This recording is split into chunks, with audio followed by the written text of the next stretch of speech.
Did Hasbro ruin Power Rangers? We're going to talk about this and break it down. Hit that intro, Rangers. You are watching the Fan Club. You're watching the Fan Club. And you're watching the Fan Club. Do you know what time it is? And you know what time it is. It's time for the Fan Club. Let's go. Hey! I can't do this on my own, cause you know things ain't always sweet when you out here in these streets. But my morpher when it morphed, I made a fake one. Hey, what is going on, everybody? Welcome to the Fan Club. It is your boy, Dan Brosnan, in the building. We are so happy to have you guys. Welcome to the show. Now, this video is about a subject and a question that I get asked all the freaking time. Yo, Bros, what are your thoughts on Hasbro?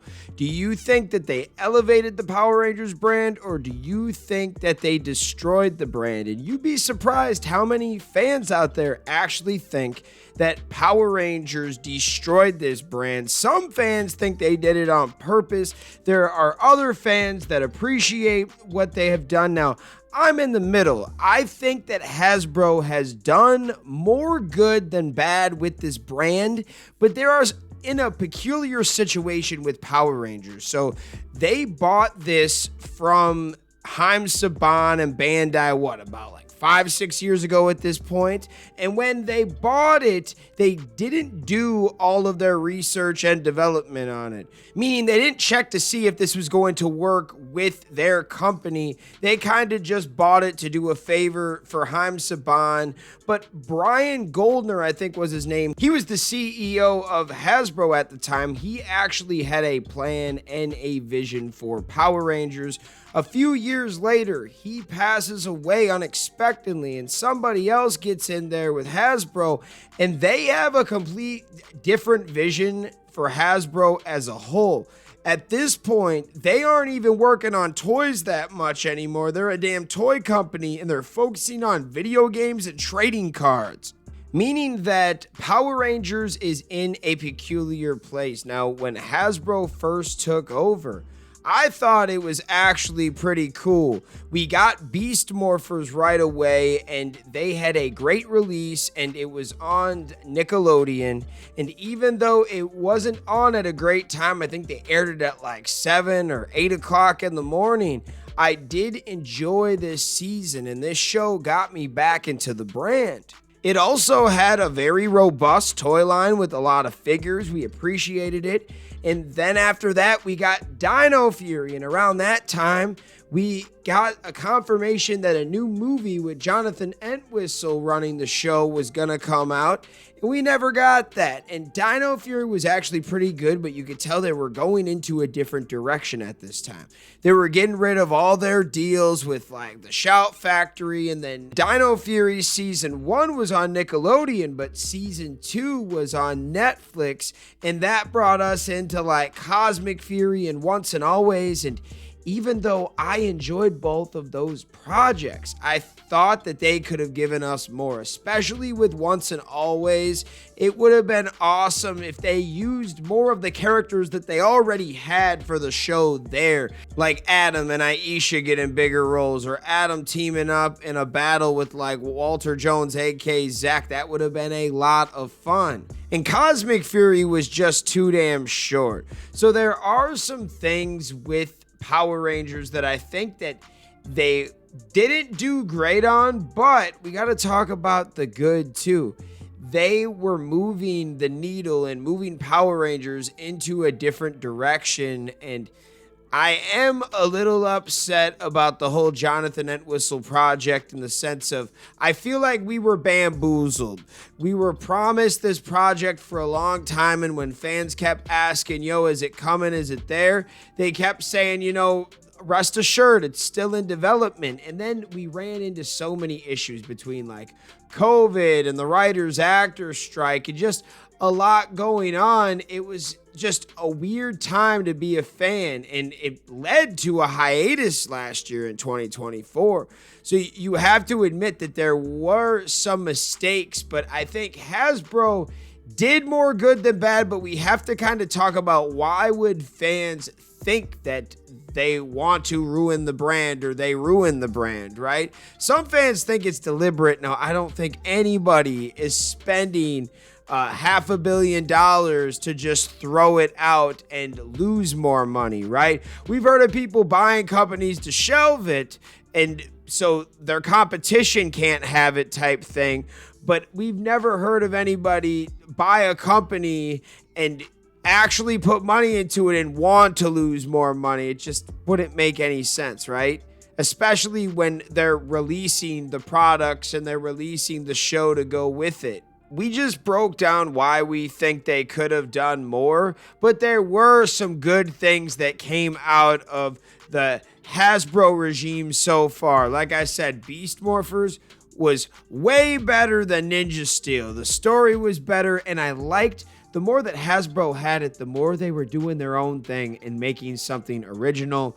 I actually love Dino Fury. I thought that was really cool. And Cosmic Fury was really fun to me. I just think that they should have had some more episodes. Once and Always was still good. We watched this about a couple times a month still in my household. My daughter loves it. She calls it the Power Ranger movie. She loves that one. But at the same time, there are some things that maybe they could have changed to bring in some more people or just make the show better. I think the biggest problem I have with them on the media side is their transparency about these canceled projects.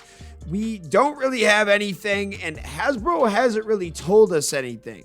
They still haven't really confirmed that the Jonathan Entwistle project is canceled. We've just heard from this person, that person. Like, at this point, we know, but there hasn't been an actual confirmation for anything.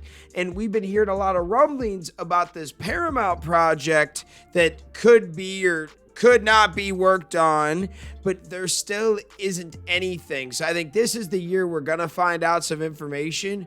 But if someone is upset, I get it. I think that Hasbro could be doing more with the brand, and that is maybe why they wanted to shop this somewhere else, and Playmates working on the Power Ranger toys could be a good thing. Getting another set of brains and eyes and hands working on this project, maybe they can put their heads together and make something even better. We're so excited to kind of see what happens with this Mighty Morphin Power Rangers Reignition line. We should be getting that debuted in like, 20, 25 days, something like that. That is so exciting. Now, speaking of the toys, that is the next section of the video, and it is just wild to think that Hasbro's had the brand for a few years now, and the toys haven't gone the way that we have wanted them to. And I want to play a clip from an awesome YouTuber by the name Uncle Tim Rants and Reviews. He made a video called Hasbro Destroyed Power Rangers, and he's more talking about the toys as a whole. He's not really talking about the show, but let's hear him out and see what Uncle Tim has to say about the Power Ranger toys. This franchise should have been a flagship for Hasbro. Hasbro dropped the damn ball. You were given a golden goose and fucked it up because you couldn't produce the toys. There were so many delays with Power Rangers. Then on top of that, the figures came to you most of the time. There was something wrong with them. And my point was, like everybody was asking, why wouldn't you make Power Rangers 6-inch? Think about it. This is a G.I. Joe right here, right? And this is a Power Ranger from Ninja Force, I think. Man, look, there's a difference. Why are these not 6 inches, man? Why? You know, again, great concepts, great show. But there should have been more detail. I expected more. You know, I see people Power Ranger displays, and I'm trying to figure out how you displaying this. This doesn't have too much. Dude, the accessories, you should have extra helmets. You thinking Power Rangers, man. Dude, how do you fuck up Power Rangers? And someone did a custom group of Power Rangers based on McFarlane figures. Dude, I couldn't even tell they were McFarlane figures. They looked fantastic. And this is what I'm expecting, man. I'm expecting more. But we're not getting that. We're getting the bare minimum. And see, all of a sudden, when companies are in trouble, they start outsourcing their IPs, for other people to make them so they can save money. just getting money, off the licensing and all of that stuff, man. And I'm just looking at it like, damn, dude, do better. They need to do better. Shout out Uncle Tim. As you can tell by all of the figures behind him, this guy is a hardcore collector, and you have to listen to these opinions. Now, sometimes these opinions are not going to be very positive, but I'm not here to be negative at the same time. We're here to learn and how to better the brand and get us back to a top 10 superhero brand again. It has been a long time since Power Rangers was in that top 10, that top 5, really not only making money, but making some mainstream money. And it would be nice to give the fans something. I mean, we went from 0 to 100, and I think the consensus that I keep going back to is I do not think that Hasbro ruined the brand by any means. I think that they moved around, and you could make an argument that they saved the brand because Saban was running it into the ground. By the time Power Rangers Ninja Steel was out, he was trying to get rid of it because the movie didn't go as well as he wanted to. The TV show on Nickelodeon, Ninja Steel at the time, was horribly rated, and they could have just shelved the brand and sat on it. I mean, he could have bankrupted his company, but no, he sold it to keep Saban alive and keep the entertainment side going, because I remember as soon as they sold that, they greenlit a bunch of movies. Now, some of them were just like kind of B-list movies, like the Jay and Silent Bob sequel, but at least, they were trying something new, and Hasbro had a new brand at its disposal, but right up their alley. I mean, they have Transformers. Power Ranger Megazords are pretty much Transformers in a way, and then you had G.I. Joe, and those guys are badass fighters like the Power Rangers, and they have weapons like the Power Rangers. I always thought it was nuts that they've had this brand and they never tried to like tag team these brands together with like toys or a movie or a TV show or anything like that. I do think that you could make the argument that they saved the brand because somebody had to come along and try new things. And some of the new things didn't work, okay? The Jonathan Wentwistle project never got off the ground.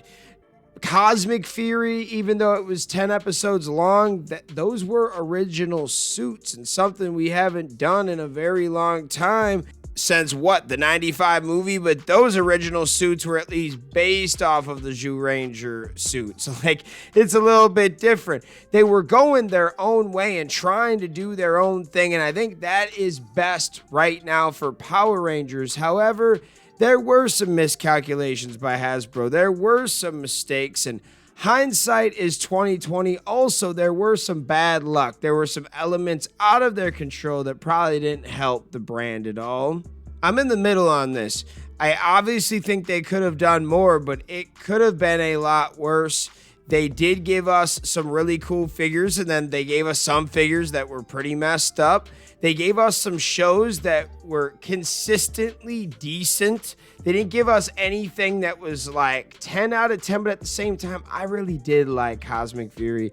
I really appreciated Dino Fury and Beast Morphers. It was like, if you like Power Rangers and you weren't a huge fan of the Neo Saban era, there is a good chance that you might like the Hasbro era, but if you don't, I get it. I think the fans wanted something for the older demographic, but then I always felt like Power Rangers need to make a newer style kids show for today's generation of kids, because the show that they're creating doesn't really go with any generation anymore. The older generation doesn't really care too much about Dino Fury and Cosmic Fury, and the kids that they're trying to target with this, they don't really care about it either. So it'd be nice if they kind of switched it up and changed it up, and I thought that was always the plan. But also at the same time, you have to give Hasbro some crap for never kind of following through on some of these plans, but also not ever talking to the fans about it and letting us know what's actually happening. They never have a press conference about Power Rangers. We have no freaking clue what is really happening. And I think that is kind of the negative side for me anyways, is never getting any information to confirm or not confirm anything. So then we make all these type of videos. Now, I do not think Hasbro ruined the brand. There's an argument they ruined it. There's an argument to say they saved the brand from getting it from Saban and trying different things. Let me know what you think in the comments. Do you think Hasbro did a good job these first few years? Do you think they did a crappy job? And tell me why. Why did they do a good job? Why did they do a bad job? Let us know. I got to shout out all the fans out there that take the time out of their day to watch this content. You are the real MVPs and the reason why we can continue to make stuff like this. Thanks again for watching, and we'll see you next time. Peace. I want to give a special shout out to the Gold Ranger members, Salima Ramirez, Stephen Heffelman, Anime King Nick, Louis Cairns, Papillon Purple, Thomas Franco, and Troy Lyon. Thank you guys so much for your support, and if you want a video shout out like this one, sign up to be a Gold Ranger member today. Hey, what's going on? Thank you so much for watching this video. Please like, subscribe, hit that share button, and if you can, please sign up to be a member today. We have 3 membership power-ups. We have the Gold Ranger power-up, the most popular. You get into our exclusive fan club chat group. We have fan exclusive videos that we are adding monthly now, and you get a video shout out. Yes, folks, at the end of our videos, I will shout out your name. We also have the Quantum Ranger power up where you get monthly meetings online with me. Yes, folks, we will talk once a month on Zoom, and you can give me your ideas for future episodes. And then we have a professional package, the Dr. K power up. That is for businesses that want to tap into the platform. If you guys can, please sign up to be a member today. It is highly appreciated, and it helps us keep these videos going.